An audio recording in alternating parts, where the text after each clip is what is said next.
Well, most of these guys wouldn't have had a very good night's sleep because they've already raced in their brain whilst they were sleeping, and you know, you just foresee all the problems and the holes that you hit yesterday, you expect you're going to hit again today. And to be quite honest with you, you really have a bad night's sleep. The final day of racing saw competitors tackle the previous day's route in a reverse direction. There was another service opportunity after the loop, and then it was off to Gaborone, where the first competitors were expected to finish at around 2 p.m.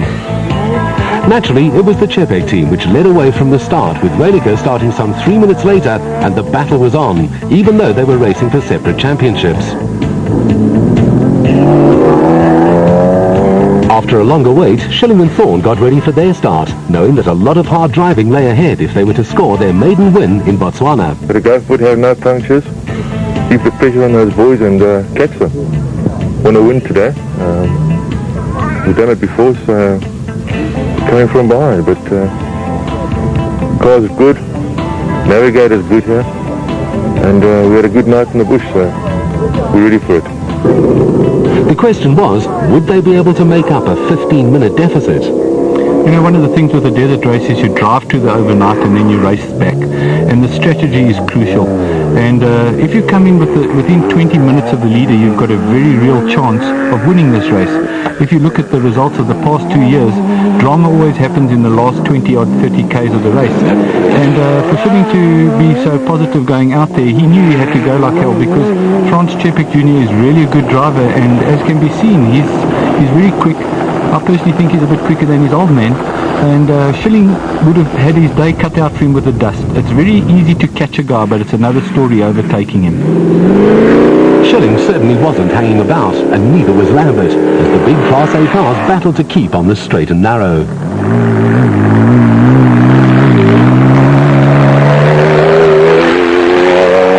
Veslau seemed to be the most cautious of the bunch, but even his pace seemed rather quick.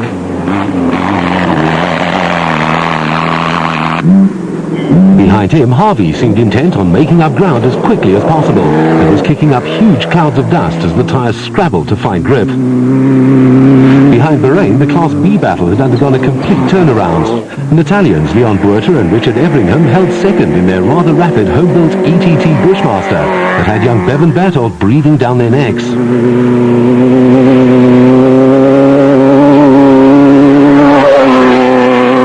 Nardus Alberts, over an hour behind the leaders, had nothing to lose, so put the hammer down and went for broke.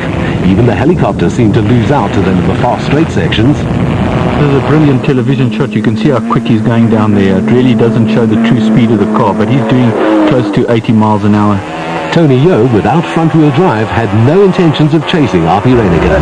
No predictions today. I'm not going to chase R.P. I just want to stay with the same speed and finish the desert. That's my main aim. They were being caught by the Birkin brothers, though, which was a testament to driver Andrew's resolve, as he'd undergone a back operation only a month earlier. Although the Birkins had extended their advantage over Fincham, the Land Cruiser was still too close for comfort. Class E Toyota Hilux drivers Jannie Visser and Christo van Niekerk had thrown caution to the wind and started making inroads on the class leaders. After their fuel problems the previous day, Coetzee and Swanepoel were intent on getting to the front, but passing slower cars on this twisty loop was proving far more difficult than anticipated.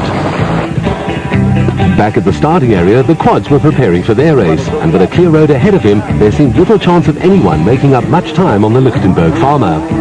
Brickel won here last year after Van Deventer's bike burnt out, and he knows that it ain't over till the black and white linen is finally waved. He isn't known for throwing in the towel, so rode as hard as ever.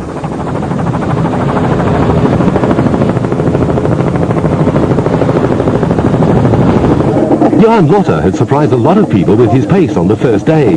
He was still over half an hour behind Van Deventer, who certainly wasn't taking it easy if the view from the helicopter is anything to go by.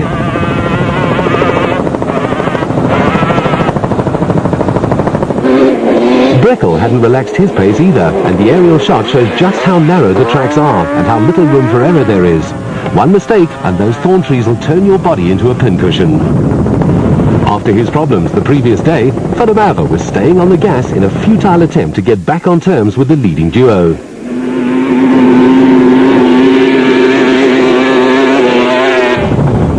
Anton Badenhorst seldom competes at national level, but had done well to complete day one only an hour and 10 minutes behind Van Deventer, and seemed able to maintain the gap over Polaris rider Niels van der Walt. His brother Chart is one of South Africa's leading rally drivers.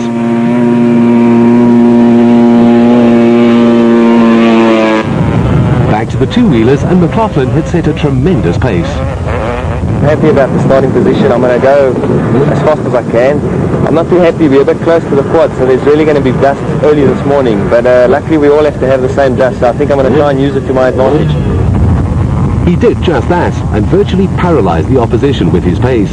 Behind the Bloemfontein rider was Dalton, who was riding with new confidence after his good run the previous day. Jeremy Davies was going like a rocket, but Van Niekerk was riding for a class win and wasn't chasing the bigger engine bikes ahead of him.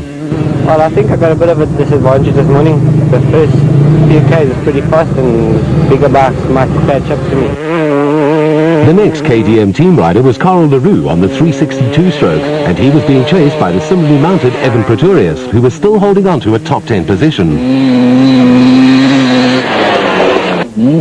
Wayne Farmer wasn't far behind on his 200 Kawasaki and was in a position to pounce should the class leader Van Niekerk encounter problems, although Spencer Creel was catching him. But sadly, Creel had to retire with a broken gearbox. Elmer Simons is another of the young Turks that have come up through the ranks and should go a long way. But one of the fastest of all the two-wheelers was Enslin. He was carving through the field in a desperate attempt to make up some of the time he'd lost by running out of fuel. Tom Klaassen couldn't stay with him, and neither could the experienced Hilton Haywards on the Schimmel's Yamaha 4-stroke. But without doubt, it was Cox who was quickest of all in the morning. He'd started 17th and had already made up 2 places, while Dubai-based McBride was on the big 600 KTM thumper used in the Paris-Dakar by Cox. Only a brave man would put money on the outcome of the car race. The Chepiks still held the advantage, but were driving at 10 tenths as they tried to keep the big Toyota at bay.